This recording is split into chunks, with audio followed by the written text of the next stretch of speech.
Good evening friends. তো আজকে আমি আবার সেই মোটর ব্লগিংয়ে ব্লগ করতে বেরিয়ে পড়েছি। তো কোনো ডিসিশান ঠিক নেই, কোনো ডেস্টিনেশান ঠিক নেই, কোথায় যাব কি করব। তো চলো যেতে যেতে কথা হচ্ছে মোটর ব্লগিং সেটআপে। তো আজকেও সেই আগের দিনের মতো নো ডেস্টিনেশান। পেছনে আমাদের পাড়ার একটা দাদাকে নিয়ে নিয়েছি, রনিদা, বলতে পারলে আমার গুরুদেবই হবে, যার ইন্সপিরেশনেই বাইক ফাইক নেওয়া সেই তাকে নিয়ে কোনো ডেস্টিনেশান নেই। ও বললো চল ঘুরতে যাবে না, চলো ঘুরতে চলে গেলাম। আর এই দেখো রাইডিং গিয়ার সাজিয়ে অর্ডার দিয়েছি, নিয়েছে। গোয়াতেও আছে, পাটা পরে দেখাবো। এই যাচ্ছি এখন 31 নম্বর রোড ধরে, বড়ার বেগমপুরের রাস্তা ধরে যাচ্ছি। দেখি দুর্গাপুর এক্সপ্রেসওয়ে তো সামনে আছে, দেখি গিয়ে। আগের দিনে তো সিঙ্গুর যাওয়া হয়নি, নবান্নটা। আজকে ভাবলাম এদিক দিয়ে টানি, কারণ আবার 12 নম্বর রোড দিয়ে যাবো, আবার দেখবো সেই জ্যাম। তো সব যাবে কাঁধে নিয়ে বাবার কাছে, কিছু বলারও নেই। চলো যেতে যেতে কথা হচ্ছে। রাস্তার এনজয় করো। এই দেখো দেখছিলে একটু আগে কেমন ভাবে রাস্তা বেরোচ্ছে বাচ্চা কুলে নিয়ে।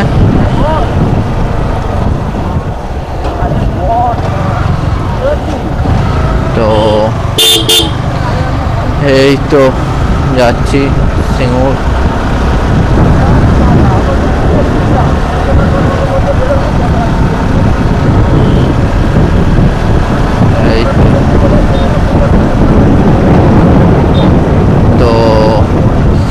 এই দেখো ওয়ার হাউস। সেদিনকে একদিন এই ওয়ার হাউসের পেছন দিকটাতে আগুন লেগে গেছিলো, ঠিক আছে? তো 20 তারিখে সম্ভবত ওর যেদিনকে ছিল সেদিনকে আগুন লেগে গেছিলো। তো মানে ভয়াবহ আগুন, তার ভিডিও করা আছে। আমি ইউটিউবে আমি ব্লগে আপলোডও করে দেবো, ভিডিওটা দেখে নেবে কেমনভাবে আগুন লেগেছিলো। তো চলো যেতে যেতে রাস্তার ভিডিও এনজয় করো। চলো, দেখতেই পাচ্ছেন আমাদের ফ্লিপকার্টের কারখানায় আগুন লেগে গেছে। তো কখন আগুনটা লেগেছে? বিকেল 5টা নাগাদ মনে হয় আগুনটা লেগেছে। তো দেখতেই পাচ্ছেন লেলিয়ান থেকে আমি জুম করে দেখাচ্ছি আপনাদের। আগুনটা দেখতে পাচ্ছেন কীভাবে লেলিয়ান শিখা আগুনে, দেখতে পাচ্ছেন কালো ধোঁয়ায় আকাশ ছেয়ে গেছে।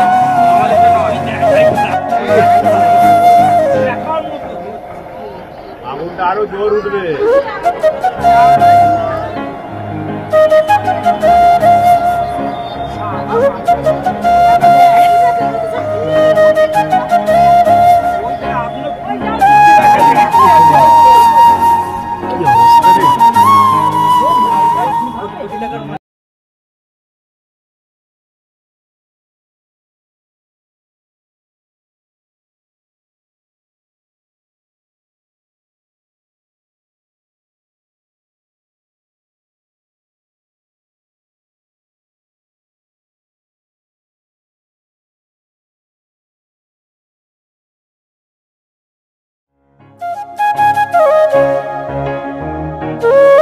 আরে ট্যাঙ্কিটা খোলা আছে, গাড়ি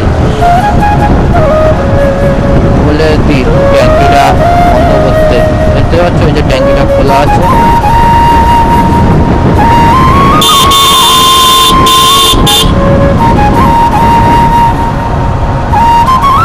দাদা ট্যাঙ্কির ইয়েটা খোলা আছে।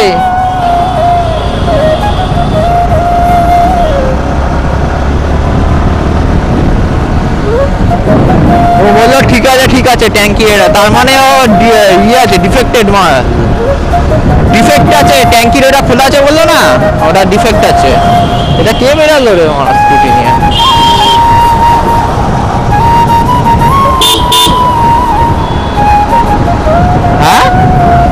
হ্যাঁ ইলেকট্রিক। আরে যাই হোক, ওটা দিয়েই তো ইলেকট্রিকের ইয়ে মারে, চার্জ মারে।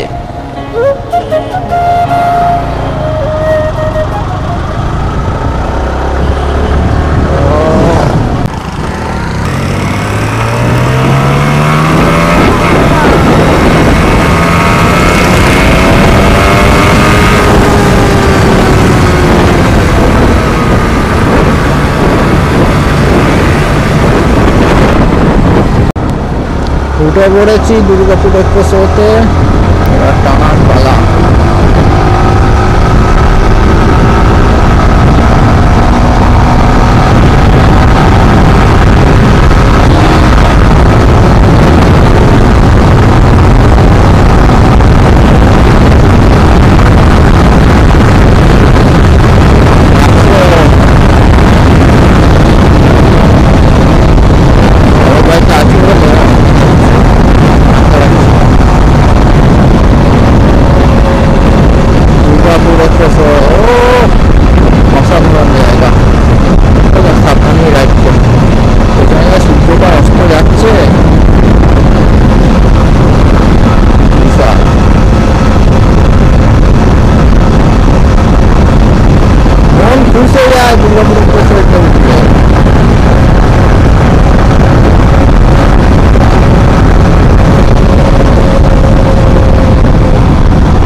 কিছু কিছু জায়গায় ভালো আছে, কিছু কিছু জায়গায় খারাপ আছে বলতে গেলে।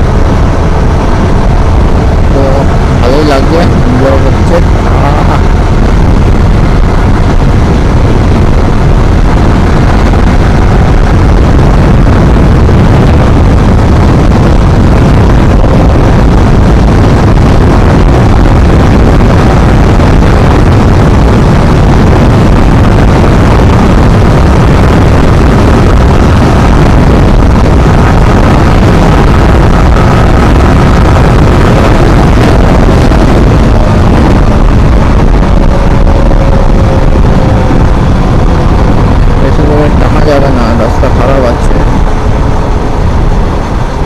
পড়লেই ইয়ে হয়ে যাবে, তারপর সামনে সামনে ডাইভারশন আছে।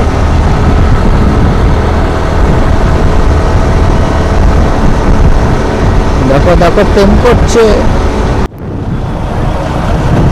এই দেখো রাস্তায় ডাইভারশন হয়ে গেছে, ঠিক আছে। তো ওই জন্য দুর্গাপুর এক্সপ্রেসওয়েতে বেশি জোরে টানা যাচ্ছে না। যেদিকে রাস্তা ভালো আছে টেনে নিলাম, দেখলে যেদিকে রাস্তা ভালো নেই তো ট্রেনে লাভ নেই, বেকার ফালতু। দেখো একটা কথা ভেবে চিনতে চলবে, পরে বলছি ওই কথাটা। এটা হলো নিউ হিন্দুস্থান হোটেল, একটা আছে গুজরাটের নিউ একটা হিন্দুস্তান, এটা একটা নিউ হিন্দুস্তান করেছে। একই মালিকের কি বা একই মালিকের নয় সেটা আমি জানি না, ওটা জেনে তোমাদের বলতে হবে। তো ওয়েলকাম টু সিঙ্গুর, সিঙ্গুর ঢুকছি। আর দেখছো এরা যেভাবে ইয়ে করে, লেন চেঞ্জ করে লরিওয়ালাগুলো চাপে। ও হ্যাঁ, যেটা বলতে যাচ্ছিলাম তোমাদের, সেটা হলো তোমার একটা কথা চিন্তা করে বাড়ি থেকে বেরাবে, জানবে তোমার বাড়িতে বাবা মা আছে, বা যে ম্যারেড হবে জানবে তার বাড়িতে বাবা মা ওয়াইফ তার বাচ্চাও থাকতে পারে, তার বাবা মাও থাকতে পারে আনম্যারেড হলে। সেই ভেবে চিনতে গাড়ি চালাবে। দেখো আমি 104টা তুললাম, আমি চাইলেই আমি এখন 110, 20, 30 ঠেকিয়ে দিতে পারতাম।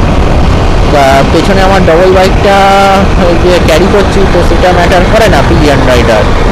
কিন্তু সবসময় জানতে হবে যখন বেরিয়েছি সুস্থ অবস্থা, তখন সুস্থ অবস্থাতেই বাড়িটা ফিরবো, সেই বুঝেই তোমরা রাইড করো। আর আমি তো প্রত্যেকটা ব্লগেই বলে থাকি সবসময় রাইড করলে হেলমেট তো মাস্ট। তো দেখবে একটু দামি হেলমেট কেনার চেষ্টা করবে, অন্তত 2000 রুপিসের ওপর তো কেনার চেষ্টাই করবে, বা 2000 রুপিসের, কারণ তাদের প্যাডিংটা মোটামুটি থাকে। আর যদি তুমি 4000 বা 5000 যদি হেলমেট কেনো তো সেটা তো খুবই ভালো, অ্যারক্সের বা এমটি বা এমকে, তো এইগুলো খুবই ভালো হেলমেট। যাদের সামর্থ্য নেই তারা স্টিল বার্ড বা থান্ডারের হেলমেট নিতে পারো, বা ভেগার হেলমেট নিতে পারো, অসুবিধা নেই। তো আর রাইডিং গিয়ার্স অন্তত পড়বে, অন্তত জ্যাকেট যদি নাও কিনতে পারো 5000-6000 টাকা দাম, অনেকে মানে সামর্থ্য নেই কিনতে পারছে না, তারা রাইডিং প্যাড কিনতে পারো কমের ভেতর। আমি এটা কিনেছি 1000 টাকার মধ্যে নিয়েছি আমি আমার যেটা আছে করা, আজকেই এসে অর্ডার করেছিলাম, একটা ছিল খারাপ হয়ে গেছে, এটা আজকে একটা অর্ডার করেছি কালো রঙের, কারণ আমি খুব ভালো করে ম্যাচিং করে কিনলাম। তো রাস্তা আবার ডাইভারসান ঢুকে যাচ্ছে, সিঙ্গুরের কাছে এরকমভাবে ডাইভারসান হচ্ছে, বুঝতে পারছো কি মানে কি ডেঞ্জারাসে উঠলাম আমরা, নাহলে খুব চাপ হয়ে যেত। এরকমভাবে ডাইভারসান, মানে আমি সিঙ্গুর নবান্ন হোটেল ঢুকে গেলাম। তো এখানে একটুখানি চা পানি খাবো, ওইদিকে বাইক রাখার জায়গা আছে, চলো বাইক রাখি, পার্কিং করি। দেখতেই পাচ্ছ নবান্ন হোটেলে চলে এসেছি। এইখানে মন জিনিসের কেক সব আছে, তো এইখানে তো কিছু আছে, সনপাপড়ি পাওয়া যায়। এদিকে ফ্রুট জুস মেন হলো ওইখানটা চায়ের কাউন্টার ওইটা, আর এদিকে কাবাবের কাউন্টার, ভেতরেও খাওয়ার ব্যবস্থা আছে। তো আমরা ভেতরে কিছু খাবো না, আমরা জাস্ট চা আর কিছু স্ন্যাক্স খেতে এসেছি। আর এই যে হলো রনিদা হাই করে দাও। হ্যাঁ, তো এই হলো, এই দেখো রাইডিং গিয়ার্স, আর এই দেখো দেখতে পাচ্ছ প্যাড পরেছি, ফুললি প্রোটেক্টেড, গ্লাভস তো দেখেইছো। তো আর এদিক দিয়ে ন্যাশনাল হাইওয়ে চলে যাচ্ছে, তো পরপর গাড়ি ঢুকছে, এখানে খুব ডিমান্ডেবল পুরো জায়গাটা। তো চলো গিয়ে চাটা খাই, করে আবার বাড়িও ফিরতে হবে জানা আছে। চলো পরে কথা হচ্ছে। আমাদের চাপা খাওয়া হয়ে গেল নবান্নে, আমরা এবার বেরিয়ে পড়ছি বাড়ির উদ্দেশ্যে। তো আমি আর বেশি দূর ব্লগটা এগালাম না, তো নেক্সট ব্লগে দেখা হচ্ছে তোমাদের সাথে, বাই।